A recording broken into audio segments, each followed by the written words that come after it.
Right, ahead of the game, then let's crack on and get into our team selector and looking ahead to the game itself. I'll be brave and say Alisson can be between the sticks. Gorsty, I know he's a big shout there. Gorsty, what about the back four? What are you thinking?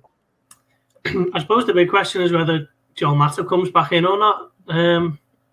Only played 45 minutes on Wednesday, didn't he? Pre-planned substitute to give Nat Phillips a bit of a run out and also preserve Matip as well, who's played a lot of football for someone who's not too durable. But you know what? I'm going to stick with Konate. He didn't put a foot wrong at Old Trafford, so why not? And obviously Robertson and Trent on the respective sides. Dan, what do you reckon? I'm a huge Matip fan, and I think there were a lot of logical reasons to play him at Old Trafford, which don't necessarily apply against Brighton at home on Saturday, but may well come into being a factor on Wednesday against Atletico Madrid. So given the fact that he hasn't played much football and we know how much Klopp likes rhythm, I am going to agree with Gorsty that Konate keeps his place. Here's the other decision is, does he rest one of the fullbacks? Gomez could come in and play right back, Nico Williams, but no. Liverpool are in good form. They need to maintain momentum. It's the usual fullbacks for me. Cool. And Doyley, did I ask you on the defence? No, you did not. So would you like to? Yeah. What do you think the back four will be, Ian Doyle? Well, I believe Trent Alexander-Arnold will play and Andrew Robertson as well. I think Virgil van Dijk has a very good chance of making it. However, I actually think Matip will play because I think he might want to keep Konate for West Ham next week. I think you got Antonio. Also, does Matip involve in the build-up play and breaking out from the back? We're not seeing that too much from a lot of the ball. Konate can do that as well. Yeah, but we've not seen as much from Matip. Well, no, but then we could have seen him, have we? Yeah, I know. I'm just saying. Don't get picky. Come on. That's me who wanted to pick my team. You don't question these on it, do you?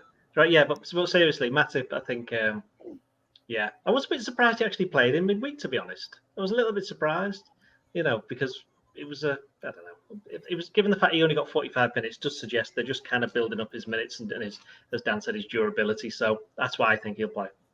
Great stuff. I'll stay with you then, Doyley. What about the midfield? Oh, well, let's have a think. Well, Henderson will play because he has to. Actually, it's easy. Henderson, Keita and Jones. Gorsty? Yeah, well, it depends, doesn't it, how serious that injury is to Naby Keita. I must admit, I thought it was going to be a lot worse when he got brought off on the stretcher. And then to be told that it was only bruising, probably suggests that we might need to toughen up a little bit Naby Keita, but I think we knew that already. But he was in superb form for an hour at Old Trafford, so if he's fit, then he has to play. And then it's a case of Henderson, and I think probably Jones over Oxlade-Chamberlain, yeah. And what about yourself? Yeah, I can't really argue with them three. I mean, Oxlade-Chamberlain, I think, will be feeling that this could be an opportunity for him to kind of stake a claim this season, with Liverpool being short of bodies in midfield. I think it was always going to be a tough game for him on Wednesday night, kind of basically having to shepherd the kids through. So I think there is possibly a start. I could understand if he does get a start ahead of Keita, particularly if Klopp's not 100% about, is Naby 100% back to where he was before he got clobbered by Pogba. But I think if Keita is in any kind of shape, he's had such a dramatic couple of weeks with obviously the game in Madrid, with the pluses and minuses there. But he was, he had a big part in basically all the first three Liverpool goals at Old Trafford on Sunday, and I think Klopp will give him the opportunity to build on that. And as Doyle said, there aren't an awful lot of other options there. So Henderson and Jones will make it the other two in the midfield three.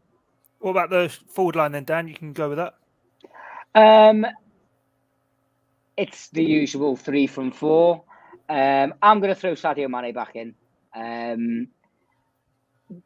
Diogo Jota's done nothing wrong, but he's had a couple of injuries himself. And so it's the traditional front three for me of Salah, Firmino and Mane. What about yourself, Gorsty? Yeah, I'm going to bring Mane back in for Jota. I think Firmino was superb at Old Trafford. And Jota just seems to be a little bit of an away day man at the moment, doesn't he? Most of his goals come away from Anfield, so bring Mane back in and the traditional front three, as it were. And Doyley, to round us off?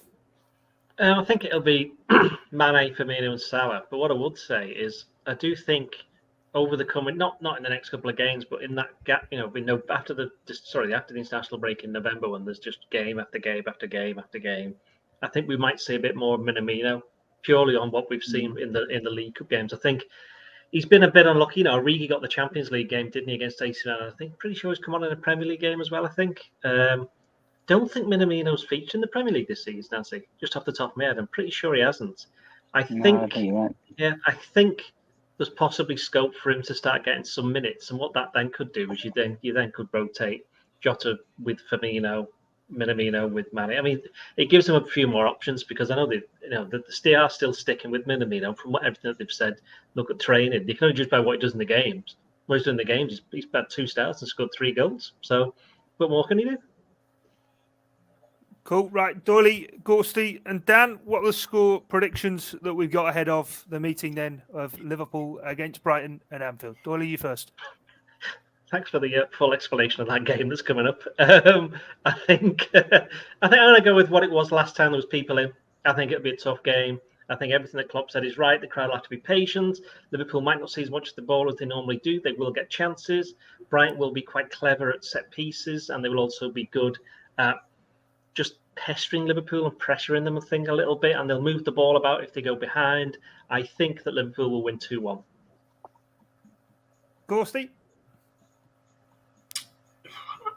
Do you know what? I'm going to be a little bit more optimistic. I'm actually going to go 4-0. I think Brighton are a really good football side, but I think that might just play into Liverpool's hands a little bit, and I think 1 or 2 spaces might be left open up, and Liverpool can make the most of it, certainly on the counter-attack. Just don't think there's a team who counter-attacks like Liverpool probably in the world. So, I'll go on. Another goal fest, 4-0. Well, last 2 in the Premier League have been 5-0, so, hey, why not? Dan, what about yourself? I think Brighton will play very well, but they'll still lose 3-0. Right, happy days. Right, that is it from us here then on this edition of the Blood Red podcast. Do remember, we'll be back on Monday following the game with Brighton and Hove Albion. But from myself, Guy Clark, Dan Kay, Ian Doyle, and Paul Gorst, thanks for your time and your company. It's bye for now.